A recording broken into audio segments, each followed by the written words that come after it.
আর আমার দেশের মধ্যে ফ্যাটটা কাইটিয়া ইহানো মা বাচ্চা হেরুম এমাদা সেলাইও করতেছে না, এমাদা বাচ্চা লইয়া ফেসবুকে দেওয়া শুরু হয়েছে, আলহামদুলিল্লাহ বাবা হয়েছি। এমাদ যে একবারে যে ফ্যাট কাইটটা ফুল হইছে বেরোস হইয়া হিডার খবর নাই। এই সিজারের সময় যে ইনজেকশনটা দেখ এই মহিলার কম্বর শেষ। এটা অত সোজা না গো, এটা তো সহজ না, কম্বর শেষ। ঠিক নিও যারা এটা আমরা বুঝতেন না, মুরব্বী মানুষ বুঝতেন না, আমার আপনারা বুঝতেন না। এখন এখনের যুগের মধ্যে যেটা বিয়া ও এটা হলে সিজারে চলে যাব, ঠিক আছে, কারণ এগুলা এই এই যে একটা সমস্যা, এই জন্য এই কলির যুগের পোলাপান গুলো মা বাবারে মানে না। কথা বলেন ঠিক কিনা?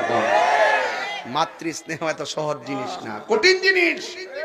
তুমি নিজের জীবন নিজে শেষ করে ফেলাইতেছ। করোনার মধ্যে লক্ষ লক্ষ বাচ্চা এমনি প্রসব হয়েছে, সিজারে কাম লাগে নাই, করোনার ডরে হসপিটালে যায় না, রিপোর্টে আসছে অনেকগুলো ডেলিভারি নরমাল হয়েছে। মানে বোঝা গেল এখন ম্যাক্সিমাম ডেলিভারি গুলো বিভিন্ন কারণে, বিভিন্ন অসাধু ডাক্তারদের কারণে এই সিজার গুলো হয়। কথা বলেন ঠিক কিনা?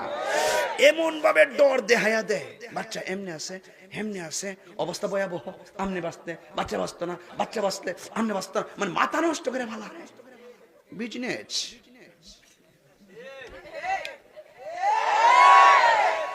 মন শক্ত রাখো মা, নিজে আল্লাহর উপরে ভরসা রাখো।